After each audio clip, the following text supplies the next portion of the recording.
আছো তোমরা? আশা করছি সবাই খুব ভালো আছো, আর আমিও খুব খুব খুব ভালো আছি। আজ চলেছি তোমাদের সাথে আরও একটা নতুন ভিডিও নিয়ে। চলো। এই পুগলু, পুগলু তুই জানিস তো না পুগলু? হ্যাঁ, কি দেখছিস? আজ মামা বাড়ি যাবি তুই, প্রথমবার তোর মামা বাড়ি যাওয়া। আজ ছিল ভাইয়ের পৈতে, মানে মামার ছেলের উপনয়ন ছিল, তাই জন্য আমরা মা, মাসি, বাবা, তারপর দাদা, জামাইবাবু সবাই মিলে আমরা গেছিলাম। তো মাদের সাথে গেছিলাম আমি, আর দিদি, জামাইবাবু আর দুই দাদা গেছিলো গাড়িতে। তো এখানে দেখো আমাদের সাথে কিন্তু আরও একজন নতুন সদস্য অ্যাড হয়েছে, সেটা হচ্ছে আমাদের পগলু ভাই। এত দূরে ও এই প্রথমবার ট্রাভেল করতে চলেছে। এর আগে আমাদের বাড়ি, মাসি বাড়ি এইটুকুই ওর যাত্রা ছিল, বাট আজকে অনেক দূর ও জার্নি করতে চলেছে। তো সবটা আমি তোমাদের সাথে শেয়ার করার চেষ্টা করেছি। তো ফুল ভিডিওটা দেখতে থাকো, আশা করছি তোমাদের খুব ভালো লাগবে। মা মাসিরা প্রায় মামা বাড়ি যাচ্ছে 8 বছর পর।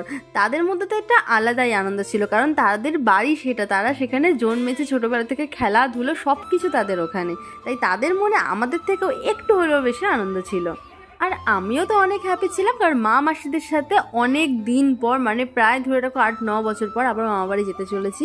আসলে মামাবাড়ি জায়গাটাই সবার খুব আদরের হয়, ভালোবাসার হয়, কিন্তু জানো তো যদি দিদা না থাকে সেই জায়গাটার কোনো সেই ভ্যালুটাই থাকে না। তো যাই হোক, দিদা চলে যাওয়ার পর থেকে আমাদের সেখানে খুব একটা যাওয়া হয় না, তাই জন্য কোনো অকেশন পড়লে আমরা খুব একটা মিস করতে চাই না। তো যাই হোক, এখানে চলে এসেছি আমরা নৈহাটি স্টেশন, ব্যান্ডেল স্টেশন। আর ব্যান্ডেল থেকে নৈহাটি ট্রেন যেহেতু 1 ঘন্টা পর পর থাকে, তো আমাদের ব্যান্ডেল এসে অনেকটা টাইম ওয়েট করতে হয়েছিল। আর এখানে পুগলুর অবস্থা দেখো, ও তো চারিদিকে এত লোক দেখে মানে অবাক হয়ে গেছে। ওর একদিকে ভালো লাগছে, এইদিকে মানে একটু পরপর ও কেঁদে দিচ্ছে। ও কি করবে নিজেই বুঝতে পারছে না। ভেতরে যা, ভেতরে যা। তো ব্যান্ডেল থেকে ট্রেন ধরে আমরা নৈহাটি আসি, আর নৈহাটি থেকে ট্রেনে করে কল্যাণী স্টেশন। কি হয়েছে? এখন তুমি জল বিস্কুট খাবে? দিদি তুমিও খেতে পারো না, আমার লাগবে না, তুমি খাও। মন মোড়া দেখো, মনে হচ্ছে মনে কত কষ্ট। ওই যে কুকুর দেখছি। ও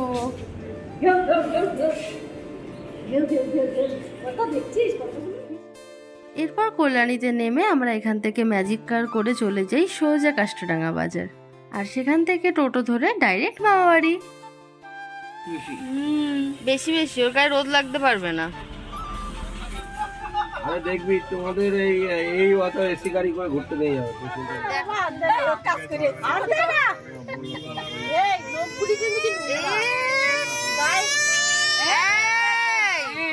খাওয়ালে কে কাঁদে রে?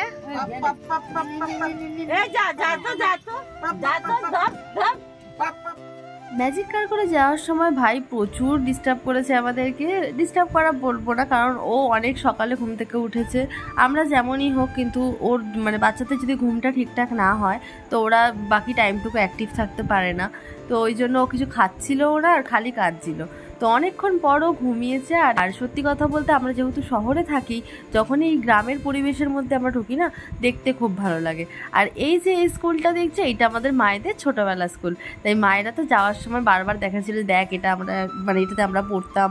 আর তাদের তো এক্সাইটেড থাকাটা খুবই স্বাভাবিক, কারণ আমরাও এখনো পর্যন্ত যখন স্কুলের পাশ দিয়ে যাই, আমাদের একটা আলাদা ইমোশন কাজ করে। তো তারাও দেখার জন্য ঠিক অতটাই উৎসাহিত ছিল। তো এখানে দেখো ফাইনালি আমরা চলে আসছি মামা বাড়িতে। সবাই চিনতে পারে।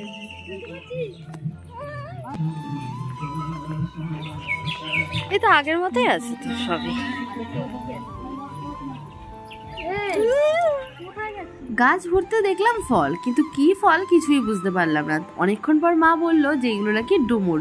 মারা ছোটবেলায় অনেক কুড়িয়ে খেত, তরকারিতে খেত, বাট আমি কোনোদিন খাইনি, তাই আমি চিনতেও পারিনি। ছোটবেলায় যখন স্কুলে পড়তাম, আর স্কুলের যখন গরমের ছুটিটা পড়তো, তখন আমাদের একটাই ডেস্টিনেশন ছিল, সেটা হচ্ছে মামাবাড়ি। কারণ মামাবাড়ি অনেকটা দূর থাকায় মাসে 1-2 বার তো আমাদের আসা হতো না, কিন্তু বছরে 1-2 বার অবশ্যই আমরা আসতাম।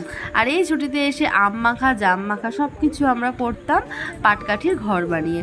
তখনই দিনটা সত্যি হয়তো হাজার চাইলেও আর ফিরে পাবো না, কিন্তু এইখানে এলে সেই স্মৃতিগুলোই মনে পড়ে, আর খুব ভালো লাগে।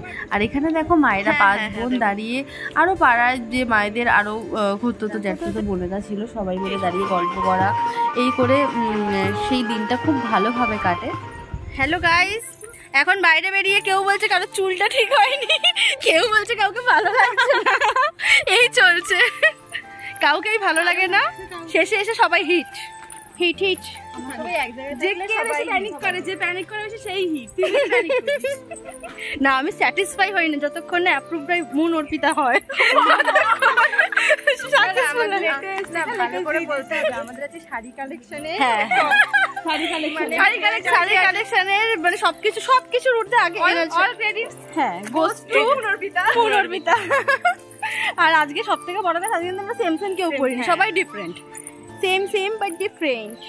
আর different, no money no honey. ভুলে গেছি। কি সুন্দর কাজল করেছে ও আজকে। আমি আজকে ভালো করে কাজল করি। আজকে আমাকে মেকআপ আর্টিস্ট সাজিয়ে দেয়নি। এদিকে ওখানে জল ভরা হয়ে গেল আর আমরা এখানে ফটো তুলে যেতেই পারলাম না। আবার ওরা ব্যাক করছে। এবার ওদের সাথে যাবো। ওদের সাথে সাথে হ্যাঁ ভালো আছে। কখন আসছি? জামাই এসছে? হ্যাঁ জামাই এসছে। কারণ আপনি এসে দেখি কেউ নেই। আমি কোথায় যাবি? অর্পণটা নাচছো কোথায়? নাচবো না? নাচ নাচ।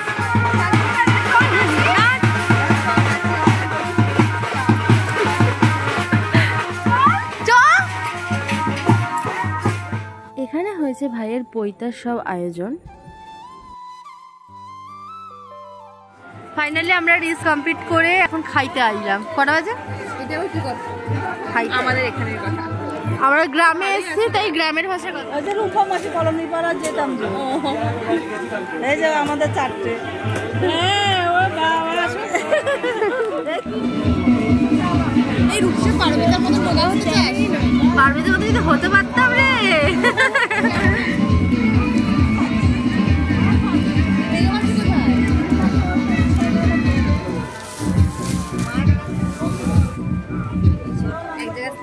আমাদের নতুন বউ এটা। এখানে বসে পড়েছি আমরা খেতে। আর মেনুতে কি ছিল চলো চটপট তোমাদের সাথে শেয়ার করে ফেলি। মেনুতে ছিল বেগুনি, সাদা ভাত, ভেজ ডাল, ধোকা ডালনা, পোলাও, চিলি পনির, চাটনি, পাঁপড়, মিষ্টি। বলো মা বলে দাও। চলো বাড়ি চলো, মুখে মশা ঢুকে যাবে। দেখ কি আনন্দ। কি চোট এরকম? কি চুটেছে? কি আনন্দ দেখ না। আমাদের ঘোরা ঘোরা কমপ্লিট। এখন আমরা রেডি হয়ে গেছি বাড়ি যাওয়ার জন্য। তো তোমাদের যদি ফুল ভিডিওটা ভালো লেগে থাকে অবশ্যই লাইক করে শেয়ার করে দিও। দেখা হচ্ছে নেক্সট ভিডিওতে। টাটা। এখানে ভাইয়ের সাথে ফটো তুলে তারপর সবাইকে টাটা করে আমরা বেরিয়ে পড়লাম। জানি না আবার কবে এরকম সুন্দর একটা পরিবেশে আসতে পারবো, তবে আজকের দিনটা আমরা খুব মজা করে কাটালাম। আর তোমাদেরও যদি ভিডিওটা ভালো লাগে অবশ্যই লাইক কমেন্ট শেয়ার করে দিও।